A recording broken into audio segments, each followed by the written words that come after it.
गोविंद हरे मुरारी हे नाम नारायण वासुदेव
हरे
विगत 6 दिवसों से परमपिता परमेश्वर की असीम अनुकंपा से हम लोग साक्षात नारायण के विविध कथाओं का, उनके विविध लीलाओं का, उनके अनेक अवतारों का कथा श्रवण कर रहे हैं। इस अवसर की प्राप्ति, इस अमूल्य साक्षात नारायण स्वरूप भागवत महापुराण की कृपा से ही हम मनुष्यों को प्राप्त होता है। आज सप्तम दिवस कथा विश्राम का अंतिम दिवस। कल का विश्राम कंस के अंत एवं कारागार से उग्रसेन को मुक्त किया जाना, देवकी एवं वसुदेव जी को मुक्त किया जाना, देवकी जी के द्वारा 14 वर्षों बाद भेंट होती है, उन्हें स्मरण दिलाया जाना कि 14 वर्षों के वनवास की जो अवधि थी उसी का परिणाम। अब आगे की कथा का आरंभ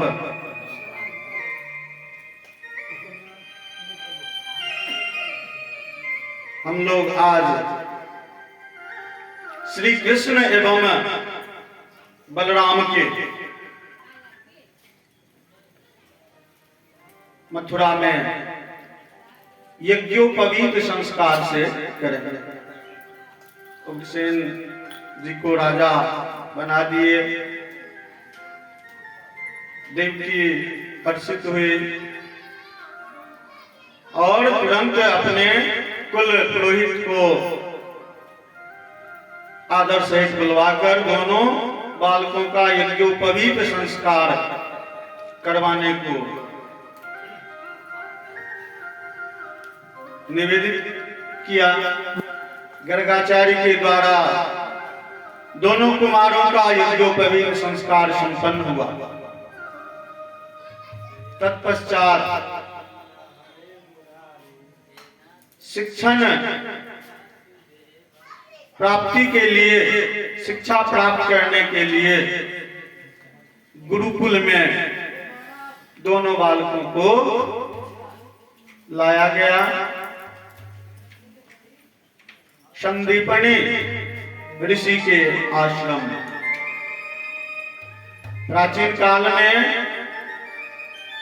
अपने यहाँ की जो शिक्षा व्यवस्था थी, पढ़ाई के लिए जो स्थल था, वर्तमान की भांति नहीं उपलब्ध थी और शिक्षा प्राप्त करने के लिए बहुत तप करना पड़ता था। उस समय छात्र को, विद्यार्थी को गुरुकुल में ब्रह्मचारी कहकर संबोधित किया जाता था। आश्रम व्यवस्था के अंतर्गत 25 वर्षों तक की अवधि ब्रह्मचारी अवस्था और 25 वर्षों की अवधि जब गुरुकुल से शिक्षा प्राप्त कर गुरु के आदेश से अपने घर को आते थे, तब जाकर के गृहस्थ अवस्था में प्रवेश होता था। 4 अवस्थाओं में संपूर्ण जीवन अवधि को बांटा गया और आज की भांति व्यवस्था नहीं थी। गुरु जी को फीस से मतलब है, डंडे का प्रयोग नहीं कर सकते हैं, कठोर वाणी नहीं दे सकते हैं बच्चों।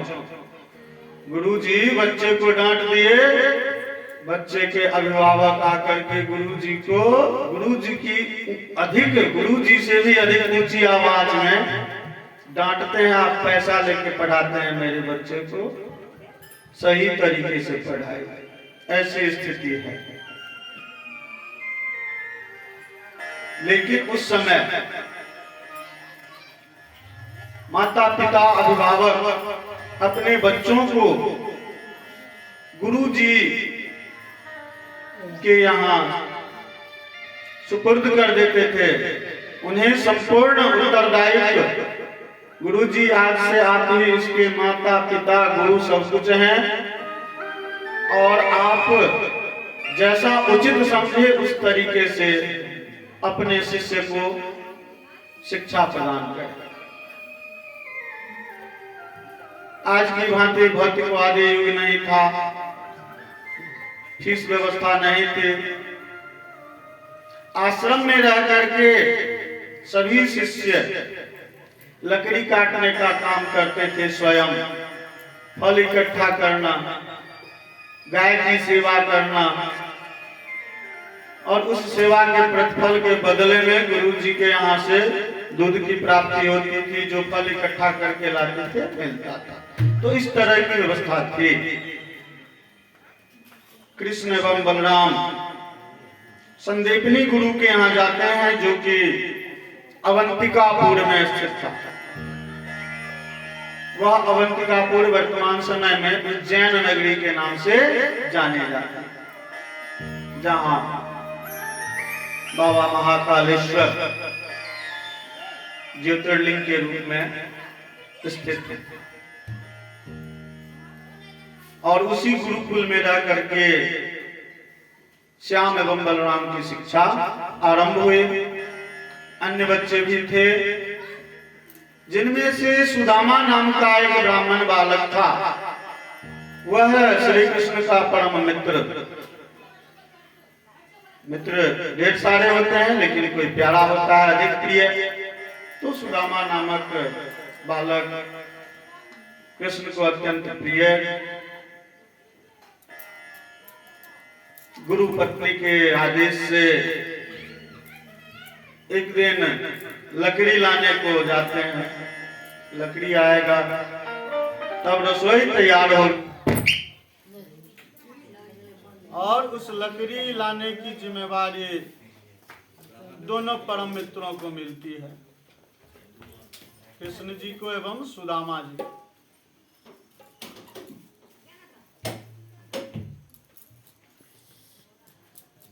ऋषि पत्नी ने दोनों बालकों को लकड़ी लाने के लिए भेजा। परिश्रम होगा, समय लगेगा, थोड़े से चने दे दिए कि भूख लगने पर चना फाक लेना। लकड़ी लाने को जाते हैं। भगवान कृष्ण को कदम्ब की डाल पर बैठकर बंसी बजाने में बड़ा आनंद आता था। सुदामा से कहा बीच पे चढ़ो। कन्हैया हमको तो पेड़ पर चढ़ने नहीं आता, ऊपर देखने में ही डर लगता है। तब भगवान ने कहा ठीक है।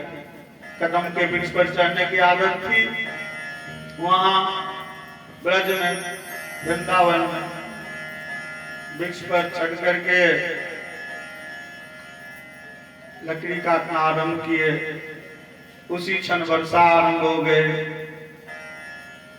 अब वर्षा में लकड़ी काटना, उतरने में, अंग्रेजी में उसको कहते हैं स्लिप करने का डर, पिछड़ने का डर हिंदी में।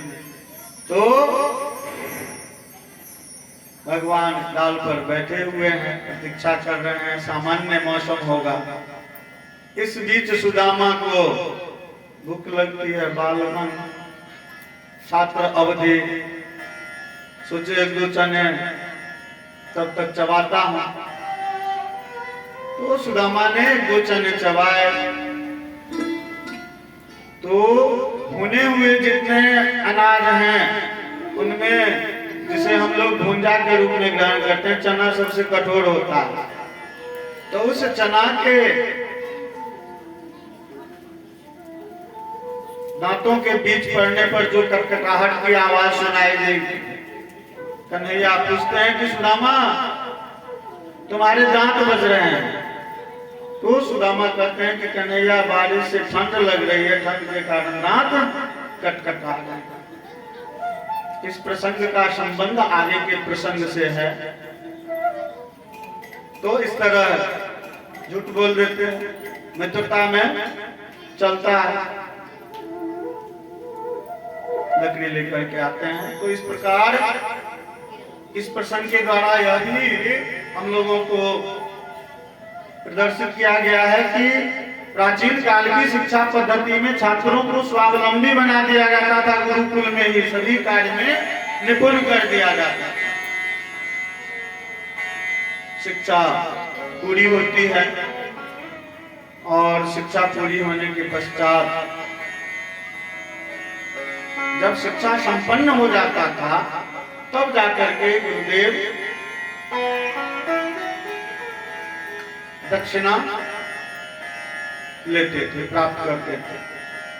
भगवान के कहने पर, कृष्ण के कहने पर गुरु पत्नी ने कहा कि यदि तुम मुझे दक्षिणा देना चाहते हो तो संदीपनी मुनि के एक पुत्र की मृत्यु हो गई, और पुत्र का वियोग क्या होता है मां के लिए, उससे हम लोग भली भांति परिचित हैं। तो उन्होंने कहा कि यदि मुझे दक्षिणा देना चाहते हो तो मेरे मृत पुत्र को वापस ला दो। भगवान ने कहा माते आप आशीर्वाद दीजिए, मैं निश्चित रूप से आपके पुत्र को लेकर आऊंगा। भगवान यमलोक पहुंचे और यमराज को आदेश देते हैं कि मेरे गुरुदेव के पुत्र को वापस कर दो, बंधन से मुक्त कर दो, और अपनी गुरु माता को उनका पुत्र ला कर देते हैं। इस प्रसंग का आशय यह है, इस प्रसंग के द्वारा संदेश दिया गया है, जो असंभव कार्य है, मृत व्यक्ति को वापस लाना असंभव, भगवान के तब ले आए, हम मनुष्यों के लिए संभव नहीं। लेकिन इससे यह शिक्षा मिलती है कि गुरु के आदेश, गुरु पत्नी के आदेश का पालन शिष्य को, छात्र को किस प्रकार करना चाहिए, भगवान ने किया। एक दृष्टांत है, भगवान हम मनुष्यों को शिक्षा प्रदान करते हैं इस प्रसंग के द्वारा। भगवान ने अपनी भगवत्ता का परिचय देते हुए, अपने शिष्य धर्म का पालन करते हुए अपने गुरु एवं गुरु माता को प्रसन्न किया, उनका आशीर्वाद प्राप्त किया। आश्रम से वापस मथुरा की ओर आते हैं और मथुरा आने पर बहुत लंबी अवधि हो गई। गुरुकुल में गए तो 1 साल में शिक्षा पूरी नहीं हुई। वहां आश्रम में थे, गुरुकुल में थे, शिक्षण व्यवस्था चल रही थी, उसमें उस तरफ ध्यान था। लेकिन अब तो शिक्षा व्यवस्था पूरी हो गई है, मथुरा आते हैं, अब याद ब्रज की आ गई, ब्रज की याद आती है। वहां उनके सखा बृहस्पति शिष्य उद्धव जी को बुलाते हैं। उद्धव जी अत्यंत ज्ञानी, बृहस्पति का जो शिष्य होगा उसकी विद्वता कैसी होगी, उसे कितना ज्ञान प्राप्त होगा, उसमें खड़े करने वाले थे उद्धव जी। और भगवान कृष्ण के अंतरंग मित्र थे। भगवान ने उद्धव से कहा, मित्र मुझे ब्रज की बहुत याद आ रही है और तुम मेरा यह काम करो, तुम मेरा संदेशा लेकर के ब्रज जाओ और वहां का संदेशा मेरे लिए लेकर आओ। अंतरंग मित्र हैं, मित्र की बात को कैसे टालेंगे। अब यहाँ भी हर पंक्ति में हम लोगों ने जो भागवत महापुराण का परिचय लिया था, उसमें था कि यह जीवन जीने की कला सिखलाने का कार्य करती है। तो देखिए यहाँ भी हम लोगों को संदेशा दिया गया है कि एक मित्र अपने मित्र को अपना संदेशा लेकर जाने को कहते हैं और मित्र सहज स्वीकार कर लेते हैं। वर्तमान समय में हम इतने स्वार्थी हो गए हैं कि यदि एक मित्र के पास बहुत अच्छी आकर्षक कलम है, अन्य की बात हटाइए, आपकी नजर उस कलम पर गए, दोस्त ये कलम मुझे दे दो,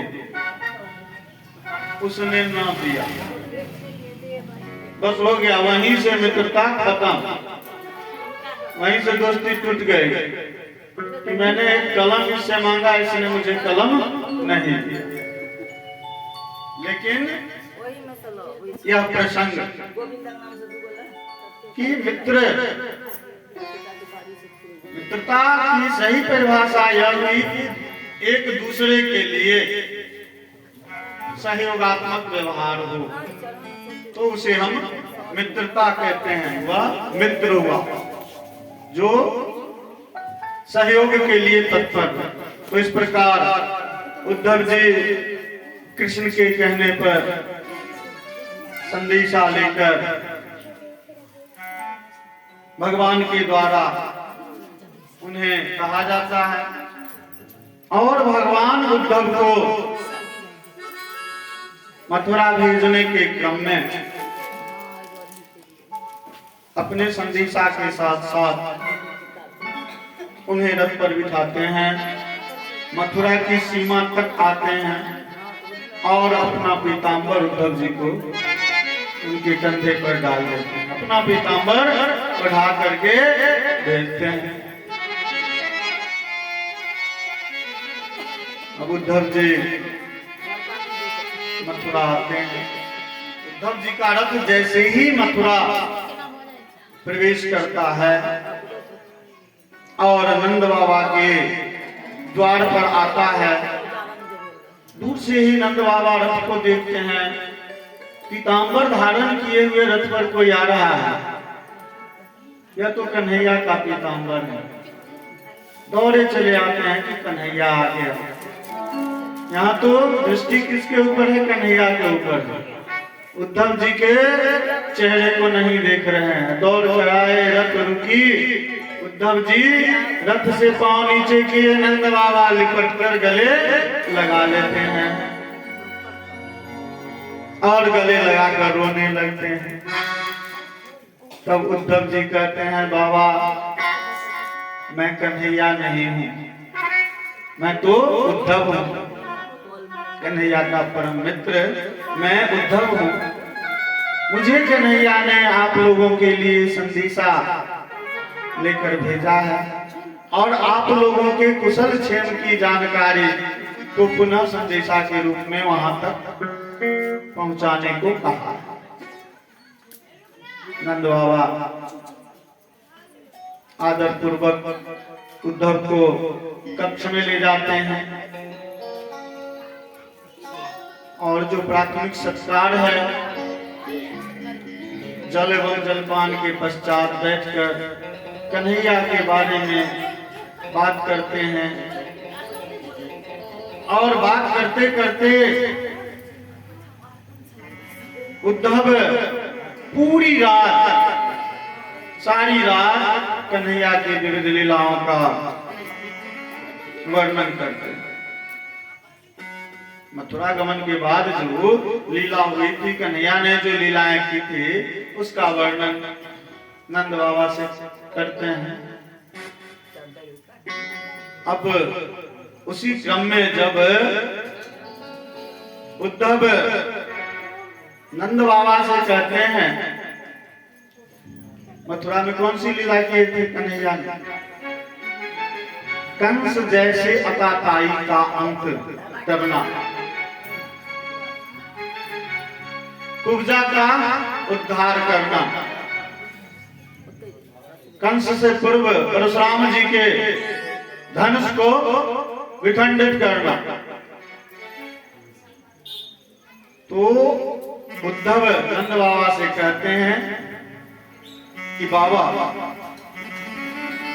आपका कृष्ण, आपका कन्हैया मानव नहीं है, वह तो साक्षात है भगवान है और वह इस संसार के कण कण में बसे हुए हैं।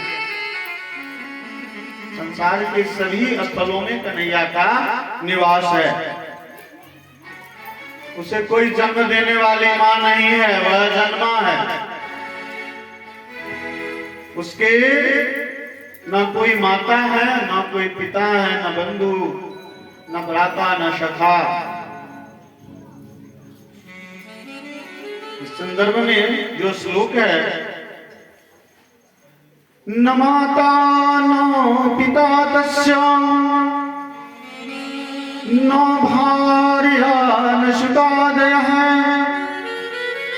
नात्मीयो न परश्चापे न देहो जन्म एव च। कहते हैं कि हे नंद बाबा, आपके कन्हैया के, आप जिन्हें कन्हैया मान रहे हैं और अपने आप को उसके बाबा कह रहे हैं, वह तो साक्षात नारायण है, भगवान है। उसका न कोई माता है, न पिता है, न भाई है, न पुत्र है। उसका न कोई अपना है, न कोई पराया है। जो उसके प्रति भाव उत्पन्न करता है, उसके लिए वे अपने हो जाते हैं, और जो उससे विमुख होता है उससे विमुख हो जाते हैं।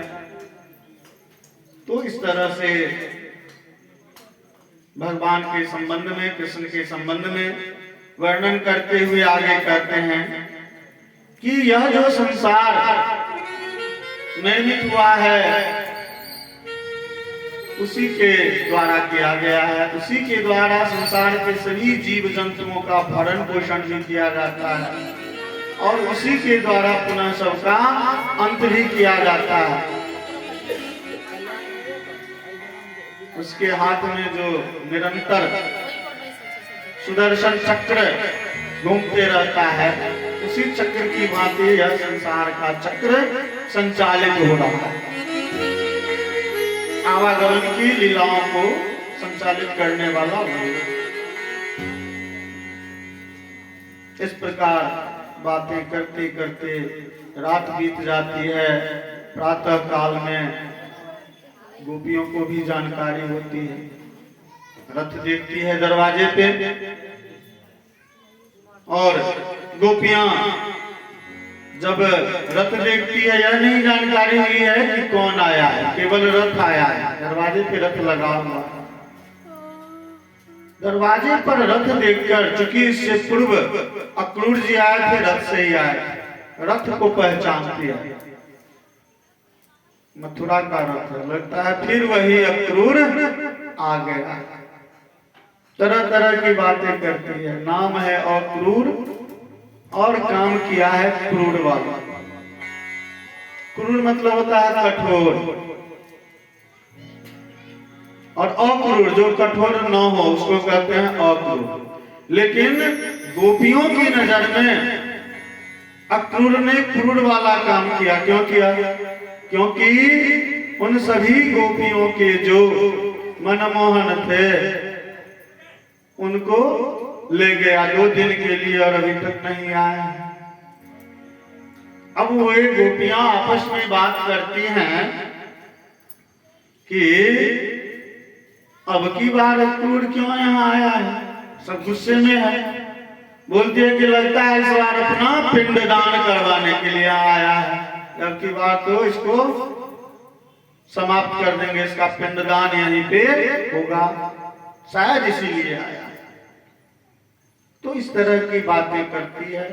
इस भावना से वर्तमान समय में जो हमारे मन में हमारे प्रिय की वस्तु को यदि कोई हर लेता है, ले जाता है, तो उसके प्रति, उसे पाने के लिए, उसे देखने के लिए हमारे मन में क्या भावना उत्पन्न होती है, उन भावों से मेल खाता है। तो इस तरह की बातचीत हो रही है। इसी बीच उद्धव जी को पीतांबर धारण किए हुए देख लेती है। जैसे ही पीतांबर पर नजर पड़ती है, शरीर को नहीं देखा, मुख को नहीं देखा, केवल पीतांबर दिखाई पड़ा। और पीतांबर देखते ही सबके मन में यह हो जाता है कि हमारे श्याम सुंदर हैं, हमारे मनमोहन है, हमारे कन्हैया है, क्योंकि वे लोग भगवान के पीताम्बर को भली भांति पहचान रही है। लेकिन नजदीक आते हैं, बड़ी उत्सुकता के साथ सभी नजदीक आए हैं और चारों तरफ से उद्धव को घेर लिया। उन गोपियों की नजर में कन्हैया है, कन्हैया समझ करके चारों तरफ से घेर लिया। लेकिन जब उद्धव के स्वरूप को देखा तो पता चला कि यह कन्हैया नहीं है, यह तो कोई और निकला। और पूछे जाने पर उद्धव जी कहते हैं कि मुझे कन्हैया के द्वारा ही भेजा गया है, मुझे कृष्ण ने ही, कन्हैया ने ही मथुरा से यहाँ भेजा है आप लोगों की कुशल क्षेम की जानकारी लेने के लिए। और कन्हैया वहाँ कुशल पूर्वक हैं। जैसे ही उद्धव जी कहते हैं कि आप लोगों के कुशल क्षेम की जानकारी लेने के लिए भेजा है, गोपियां कहती हैं कि हम लोग अपना कुशल क्षेम आपको क्या बतलाएं। कन्हैया के जाते हुए उन गोपियों की दशा, सभी गोपियां प्राणहीन हो गई। तो वह कहते हैं कि हम तो असहाय हो गए हैं। जिस प्रकार किसी वृक्ष में फल नहीं लगता है, दो वृक्ष एक जगह हैं, जिस फल का जो समय रहता है उस समय अवधि में जिस वृक्ष पर फल लगे हुए रहते हैं उस वृक्ष पर सबकी निगाह रहती है, और उसी वृक्ष के पास में फल विहीन वृक्ष है, उसकी तरफ कोई नहीं देखता। तो वही स्थिति हम लोगों की हो गई है। किसी बीच एक भौरा आ जाता है घूमते हुए, उस भौरे को देखती है और उद्धव से अपनी व्यथा व्यक्त करते हुए दुखी है। इस बात का दुख है, गुस्सा में भी है कि बोल करके गए थे 2 दिनों में उत्सव के बाद मेला देख करके तुरंत आ जाएंगे, स्वाभाविक है गुस्सा होगा। तो गुस्से में आकर के कहती है कि कृष्ण तो छलिया, छल करके कपटी है। यदि यही बात है तो हम लोगों को बतला देते। यदि आप सच्चाई नहीं बतलाते हैं, बाद में पता चलता है लोग कहते हैं कपटी है।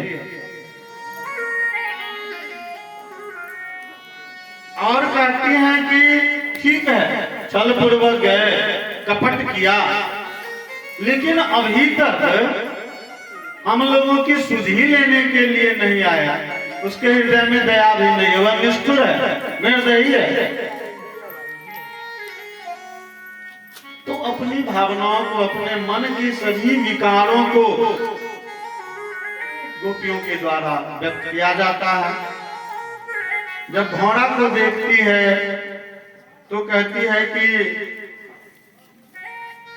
जिस तरह इस घोड़े का रंग सांवला है, उसी तरह हमारे कन्हैया का भी रंग सांवला है। घोड़े से तुलना करती है, व्यथित होकर, दुखी होकर, और कृष्ण के प्रति अपने प्रेम भाव को उनका कहना है कि कन्हैया के जाने के बाद हम लोगों के न तन की सुधि है, न मन की सुधि है। हम लोग अपना सब कुछ खो बैठे हैं और उनके प्रेम में व्याकुल हैं। आप मेरा, हम लोगों का कुशल क्षेम पूछ रहे हैं, आप कन्हैया को बता दीजिएगा कि हम लोगों की कैसी स्थिति है। और उन्होंने इतने दिनों तक हम लोगों के साथ और हम लोगों ने उनके साथ जो प्रेम पूर्वक समय व्यतीत किया उसे हम लोग भूल नहीं पा रहे हैं। और भ्रमर गीत के क्रम में विभिन्न प्रकार की उपमा देते हुए गायन प्रस्तुत करती हैं और अपनी भावना को व्यक्त करती हैं।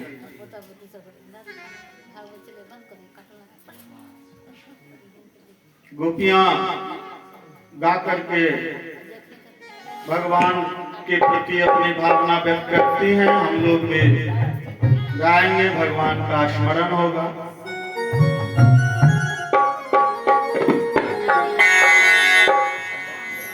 ये तो प्रेम की बात